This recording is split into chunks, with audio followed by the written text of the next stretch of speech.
นี้เป็นอย่างนี้ เป็นอย่างนี้แนวไข่เบียร์นี่โอ้โถมีการเย็บตรงนี้ปลาหมอฝาน้ำมันเดือดเมาเป็นเลด เฮ็ดเป็นลูก5หมกได้บ่หมก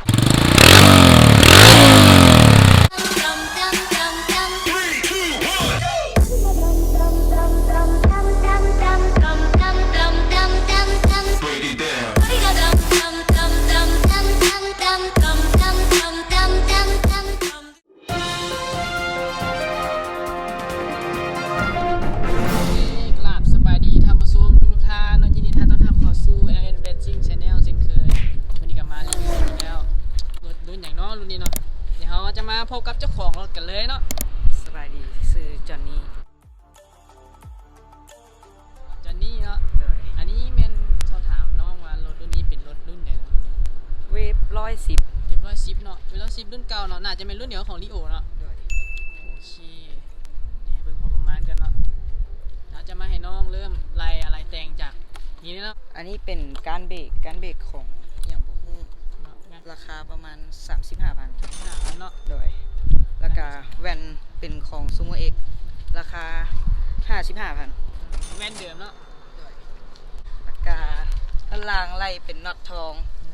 ราคาจานเป็นน็อตไทเทโอ้น็อตทองนี่โตนึงประมาณเท่าไหร่นี่โต 12,000โตนึง12,000เขาตัวละเขาเปียกถ้วยนึงโต 8,000 โอ้น็อตไทเทไล่แบบนี้แล้วก็มอบของให้เก็บทุกจุดข้างหน้านี่แปลกมูเนาะบ่ใช่เป็นล้างเนาะใช่เป็นแม็กเนาะนี่ก็เป็นยางตลาดทั่วไปเนาะจะเป็นลายแปลกๆรีวิวแต่ละคันบ่เคยเห็นเวลาแล้วนี่เท่ดีลายนี่โอเคเดี๋ยวมานี่เลยกันเลยเนาะอันนี้มีอย่างนี้เนาะอันนี้มีเย็บเบรกเนาะเย็บเบรกเป็นที่จริงไปซื้อของเดิมมาแต่เอาไปคัดสีไปคัดสีมาเป็นสีเลนเนาะค่าคัดนี่เท่าไหร่เป็นไรเท่าไหร่ห้านพี่น้องห้านคัดให้ห้านพี่น้องมีซื้อห้านพี่น้องบ่เทื่อมีคนอื่นสนใจอยากเฮ็ดจื้อบ่พอจื้อบ่จื้อแต่ว่าอยู่แถวดงนาโซกเนี่ยแถวดงนาโซกเนาะลองไปซอบเบิ่งเนาะห้านพี่น้องของน้องเพิ่นน้องจอนนี่คัดเลนแล้วก็มีไล่น็อตเนาะน็อตทองครอบจักรอันนี้มันคือเป็นเหลืองๆของแต่งเนาะกาขายานนี่ก็เป็นเลดอันนี้เป็นอย่างนี้แนวพักเท้าเนาะทานตลาดทั่วไปเอามาเบิ่งนี่อันนี้ก็เป็นไลน์น็อตเดี๋ยวปิดแปลกๆอันนี้เป็นอย่างนี้เป็นอย่างนี้แนวไข่เบียร์โอ้แนวไข่เบียร์เอาไว้ให้เป็นแนวจับโทโอ้พอบอกพอเป็นพ่อก็เป็นเด็กแว่นเก่าบ่นี่นะงาน DIY เนาะแนวไข่เบียร์เป็นฝาจับโท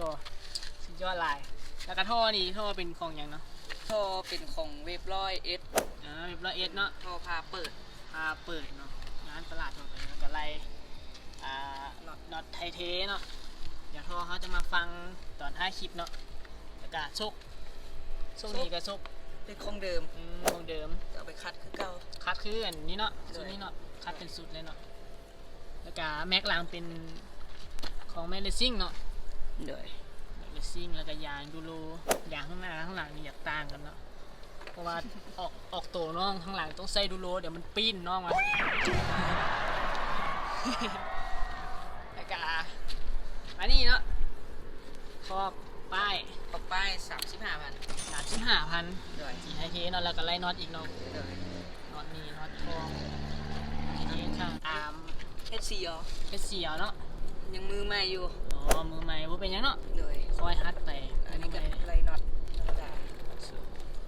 ไล่น็อตเท่ๆบอลขาเดียวอันนี้ก็เก่าเนาะคัดเลดโอ้คักได้นี่สไตล์ได้พวกน็อตทองโอ้น็อตนี่จะว่าเกือบเบิดคันน็อตทองนี่เนาะแต่จุดพิเศษมาเบิ่งว่าจุดพิเศษอีกนี่โอ้โถมีการเย็บเนาะตรงนี้ปลาหมอเป็นไทเทอีกเนาะเฮ็ดเองโอ้อันนี้น้องเฮ็ดเองบ่ด้วยอันนี้วิธีเฮ็ดเนี้ยได้ดิพอจะบอกให้ได้บ่ไฟเป็นไฟกระป๋องแก๊สกระป๋องนะแล้วก็เอาเล็กเลดมาเฮ็ดเอาบุ้นใส่เลยเป็นสีเป่าเองเนาะถือว่า งาน DIY สุดยอดงานเย็บของหมอจอนนี่สุกหน้านี่สุกเดิมเนาะ ด้วยสุกเดือน สุกเดิมแล้วก็เนาะปิดลมหน้ายิ้มสุดสีเนาะสุดสีเนี่ยน้องมันไม่น้องให้สีเองกันบ่นี่ ด้วย สีดำที่ดำเลดแบบแต่งแบบย้อนยุคหน่อยนึงแบบสมัยตะกี้ ผ้าเบาะ โอเคกับผ้าเบาะเนาะ ผ้าเบาะ65,000 ของเอกนาทองเนาะ ด้วย เอาไปหุ้มอยู่ห้านบ่ ด้วย ห้านเดี๋ยวจะมีจือบ่ห้าน เจ้าดงนาซ้อคือกัน โอ้เดี๋ยวลงมาโซ่มา กับปาดนะปาดค่าปาด5,000กับค่ายิงกับประมาณ25 เนาะ แล้วก็ไล่น็อต นี่เนาะเปิดมาทางในไล่น็อตฮอดทางในเนาะเห็นจังซี่นี่น็อตทุกจุดทุกเม็ดน้องมาบ่ให้พลาดนี่ฝาน้ำมันเหลื่อมเมาเป็นเลดเก็บรายละเอียดแบบแต่งแบบยุคตะกี้สงสัยแม่นพ่อพาแต่งคันนี่เนาะ พ่อกับวัยรุ่นคือกันเนาะ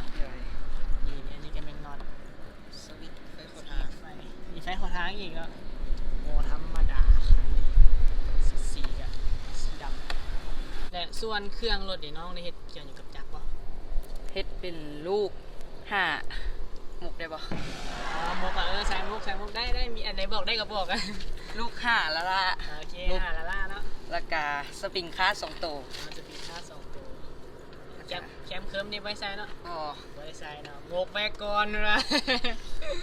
เอาสปีดดิน้องเคยเห็นได้ประมาณเท่าไหร่ อันนี้บ่ฮู้บ่เคยใส่ใหม่แต่หมู่เคยจับให้ก็ได้ประมาณ90บวก บกฮู้ว่าแท้หรือปลอมเนาะ90บวกเนาะ ใจว่าน้องมกหลายตัวเนาะถ้าใครอยากฮู้กะมาลองกับน้องเลยเนาะเดี๋ยวให้น้องเบิ้ลเสียงหอยฟังเนาะ